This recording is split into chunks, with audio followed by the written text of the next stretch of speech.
As a man, you need things that almost kill you and don't kill you. So I'm rich not because of money. I'm rich because I've been through a whole bunch of shit. Like, I don't see anyone else on the planet richer than me because they're either too old or their life's been too easy. Like, I've had a very, very unique life, very, very eclectic life. I was born with the best possible start a man can have, which is good parents and no money. I've made all of my money completely myself the hard way. I've done it hard. But yeah, I'm one of the richest men on the planet because of all the things I have that money cannot buy. My money's nothing, right? Money's easy. Like, once you're past 10 mil, let's say, there ain't nothing to buy. Let's say 20, 30 mil, whatever. There ain't nothing to buy. I mean, how many diamond watches do you need? I believe money is an amplifier. I don't believe money changes. I think it amplifies. So if you're a dork and you get incredibly wealthy, you become a mega dork. Whereas if you're a G and you get incredibly wealthy, you become a mega G. It doesn't change who you are, it amplifies who you are. If you see a Lamborghini pull up and a little nerd gets out, you think, oh, fucking super tech nerd, probably invented Stripe or something, he's a nerd. Whereas if you see a Lambo pull up and a big fucking strong, bald, whatever crazy dude gets out, you think, okay, he's a drug dealer. He's a mafia boss. The Lambo doesn't change what you think. It amplifies who the person is. Money is an amplifier. It doesn't change. So I'm very fortunate. I'm very happy that I was poor for a long time because I never would have been able to learn the lessons I've learned if I was rich. I would have never been able to take those risks. I would have never been able to be in those situations. I've been stabbed just like you. I'll show you my scar. So I would never have been able to been put through hell if I had money. So I'm very glad I was poor for a very long time. And the reason I'm the richest person on the planet is not because of the amount of money I have. It's because of all the shit that happened to me when I was poor. That's when I became top G. It's only when I became rich that people started to pay attention. I've got it all. I've got every single gift that God can give, plus all the gifts you can make yourself. And I state that without arrogance. I don't mean to be arrogant, but I am a realist. And as a realist, it would be absolutely unprofessional for me to sit here and pretend I'm not an exceptional human being. Because I am. And a lot of those things I did myself. And some of them were God-given. But the ones that weren't God-given was because I put myself through hell. I put myself through hell because I decided to throw comfort away. For 10 years of my life, I was never comfortable. The world has become exceptionally easy for a lot of men. It used to be a different place. Most men were cannon fodder. Most of us would have ended up in wars, dying for fucking no reason. Now we don't have to do that. So because we don't have to do that, men think it's okay to just become comfortable now. You're not supposed to be comfortable. You were never evolved to be comfortable. You're supposed to be uncomfortable. Right. And if you make yourself uncomfortable constructively, it's very easy to be anything you want. You talk about GTA, Grand Theft Auto. I've never played any of those games, but I find it amazing that people will sit there and spend all their time upgrading that character, making as much money as they can, getting the best guns, getting strong, getting some hoes, meeting important people, getting the best car. They'll do all that in a game, but they won't do it in real life. I find that incredible. Like, my life is GTA. I don't need to play a game for GTA. If I want a gun, I'll fucking buy it. If I want a car, I'll fucking buy it. I want a bitch, I'll get her. It's me. I am GTA. I don't see why people play the games. They play the games because they're scared of loss. Because if you die in the game, you get another chance. If you lose in the game, you get another chance. In life, you get one shot. If you get some balls, that's what life is as a man. This is one big video game. You get to upgrade your character. You're not born with any value. All these women that you just put me on with are born with value. They're pretty already. They're gorgeous already. They're good looking enough. Even if they're a 5, someone's going to give a shit they exist because someone wants to fuck them. As a man, if you don't make yourself valuable, you have no value. You have to get up and do it. Just like a video game, you start with fucking 0. You have to decide if you want to complete it. You have to upgrade your character. So I find it amazing that men are going to play video games and fuck about and waste their time instead of upgrading their character. Everyone knows what to do. You know what you have to do. If you had to become the most dangerous, intelligent, respectable man on the planet, you know you're supposed to go to the gym. You know you're supposed to train, learn how to fight. You know all these things. You don't do them. That's your decision. It's your prerogative. I didn't make that choice. I made the choice to do it all. I decided all of it. And every single man watching this can do the exact same thing.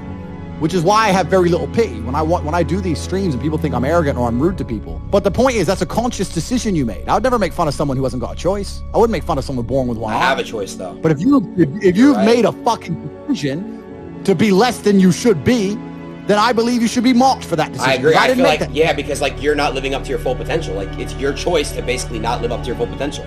Completely.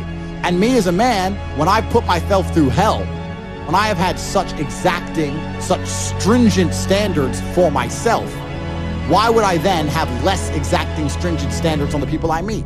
Why would I put myself through hell to be me and then meet someone who didn't put themselves through hell and then treat them like my equal? No, fuck you.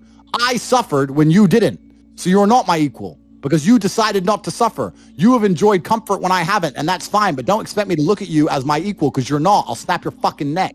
When I tell people that you are the sum of the 5 people you spend the most time with, everyone agrees. They go, yeah, that's probably true. The 5 people you spend the most time with, that's what you're going to end up like. They say, yeah, that's true. And then they continue to hang around with people who they don't want to be. Why? There has to be a point. There has to be a point where you sit and go, okay, you're my friends, etc., etc. I love you guys. Yeah, we can talk, whatever. But I'm on a different life path. You have to leave some people behind. You wouldn't want to be, if you were to come hang out with me and you were in a room with me and my 5 friends, you'd feel self-conscious. I'm with killers. We're fucking monsters. If you were to come hang around with me and my crew, you would be self-conscious. And that self-consciousness would motivate you, or they would certainly instill the discipline required for you to change. You don't feel self-conscious amongst your peers. That's why you don't change. If you were to get in a room and you're the only person who ain't a fucking monster, you'd want to become a monster. That's life. That's humanity. So I say this to people all the time. If you know you're the sum of the 5 people you hang around with, why are you hanging around with people you don't want to be? And that's why I live in a competitive environment. I live with my brother, my cousin. I live with men. We have a big house. We could all afford fucking 10 houses each. We live together on purpose. If my brother does 500 push-ups, I ain't going to be the bitch at the house. I ain't going to not do them. That's because that's how life was. If we were still in the animal kingdom, the lions that you see on TV, they weren't just born big lions. They had to fight other lions. They had to fight to get that antelope. They had to fight other animals, hyenas, jackals. They had to fight to be the boss. We're living in a comfortable world now where people think, oh, it doesn't matter, it doesn't matter. But you know what? To some degree, it does matter. It does matter, and I'll tell you who it matters to. It matters to your soul, and it matters to God. I stand in the mirror with a pure heart. I know I am the best version of me that could possibly ever exist. I know that God is proud of me. There's nothing that God hates more than sloth and laziness. If God were to create a man and that man were to sit around and do fuck all, God will frown upon you. It's why you're never lucky. If you're listening to this and you think I'm never lucky, I'll tell you why, because God dislikes you because you're fucking lazy. Start to work. Start to show God the beauty of his own creations. You'd be amazed how lucky you'll become. Wow. God is unhappy with these people. And inside their hearts, they're unhappy. We talk about depression, anxiety, all those things you mentioned earlier on this podcast. That comes from self-loathing. You loathe your own weakness. You loathe your own laziness. This is what all of these things are. I don't feel depression. How can I feel depression when I'm the most powerful version of me that I could ever fucking be? How can I feel depression when I can squeeze my own hand hard enough to break my own bones? How can I feel depression when I've smashed and destroyed 68 people's faces in front of me, men who thought they could test me in fair combat? How can I feel depressed? It's impossible. You have to rewire your brain. That's one of the things you have to rewire your brain to do. And the reason your brain needs to be rewired is because anyone who is watching this stream below the age of 30, your brain is already broken. And I'll tell you it's broken. I'll tell you why. Watch your friends when they're on TikTok. How long can they even focus on a video before they have to change? Half a second, a second, Damn. Maybe. All of your minds are broken. You can't even focus on anything anymore. You're right. You are constantly distracted to the point where you can't even appreciate the good things in your life. You're distracted. Your minds are broken. You need to rewire your mind and resist the slave programming. How? They have programmed. I'll tell you how. First thing you have to do is identify it. You have to identify what is happening to you. I use my mind to break the trap. What I do is I allow my enemy to manipulate me on purpose. And then I use my mind to break the trap and punish the perpetrators. I will sit on TikTok for a day and I'll just enjoy TikTok. And by the end of the day, I'll watch myself. How quickly I'm looking to be entertained, how little time I give a video, how fucked up I am. And then I'll blink and I'll cure my fucking brain. You must allow yourself to be manipulated and you must fix it. All of it. You just talked about not appreciating the things you have. Then blink and cure your brain. It's a conscious decision. You're letting other people control your mind. It's all distraction. The Matrix is trying to control your mind. They're very good at it. That's what they do to control all of us. You have to break the trap. If you cannot control your own mind, let me make this point. This is extremely important. If you cannot control your own mind, then you are just a feather in the wind of life, because your own mind is the only thing you can control. You can't control the weather. Right. You can't control other people. You can't even control whether your heart stops beating. You might have a heart attack tomorrow. You can't control anything besides what you think. If you cannot control your own mind, then you go through life with zero control, zero influence. You can't control anything. You're just a feather in the wind, waiting for life to blow you from happy place to sad place to happy place to sad place, completely hoping on the gods to be fortunate to you, because if any genuine discomfort comes your way, you're fucked. It is trained like everything else in life. It is trained. So if you find yourself not appreciating what you have until it's gone, then you must blink and cure your brain. If you find yourself unable to focus or concentrate on tasks, you must blink and cure your brain. If you find yourself unable to go and dedicate yourself to something you don't want to do, you must blink and cure your brain. Because all of our minds have been under constant assault for years. The way the mind functions, the way people interact, has changed so significantly in the last 10 years you wouldn't believe. If you go to a party today as opposed to a party 10 years ago, they look completely different. People are acting differently. People are on their phones now than ever used to be. Even now, people will go to places only to get an Instagram picture, even if they don't enjoy the place. Wow. It's all about pretending they're having fun as opposed to actually having fun. The entire paradigm of society and how we interact has now changed. Every single thing in the world is attempting to influence you. I'll give you another paradigm that people need to understand. I ask people have these beliefs. It doesn't matter what their belief is. It doesn't matter, they believe in something. I say, where did you get that belief from? And they don't know. Oh, well, it's just how it's supposed to be. We're just supposed to wear a mask, whatever it is, right? Where did you get that belief? Who told you that? And does that person have your best interests at heart? Think about it. Think about all the things you truly believe. Think where you learned it, and think if that person actually gives a fuck about you. Because the only thing you should be learning from is personal experience from people who genuinely care about you and love you.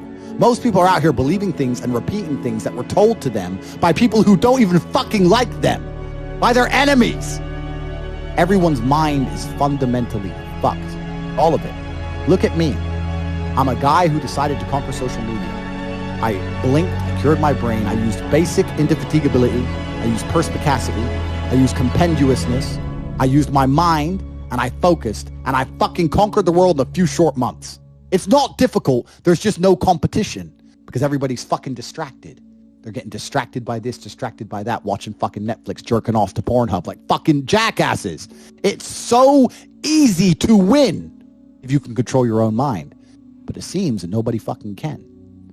And that's how the people who run the world keep the world running, because they have all the slaves exactly where they need them to be, permanently distracted and semi-depressed, working their asses off in jobs which will never satisfy them and never pay enough money. That's the matrix. Schools are designed to make you a slave. You're set up for slavery. Whole thing's a fucking scam. The education system's a scam. The judicial system's a scam. The medical system's a scam.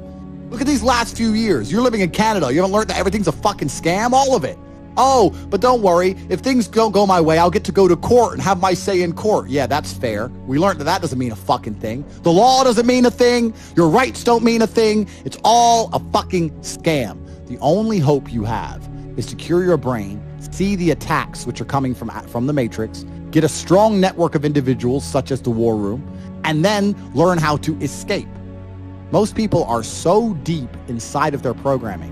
What did Morpheus say in the Matrix? Most people are so hopelessly dependent on the system they will die and fight to defend it. Most people will sit here and pretend that the world they live in is just and fair because they are fucking slaves. Slave-minded. And to break the slave mind, to truly resist the programming, you have to understand what's happening to you. And this is only the beginning. I could talk about this for hours and hours and hours. But the basic answer to everything is you must control your mind. But there's potential inside of everything. This is what the beautiful thing about being a man is, right? It's because being a man is difficult. It's so much harder than being a woman. Being a man is hard mode. But just like you play the video game on hard mode, when you win, you get a higher score. There is no better existence than a top-tier male.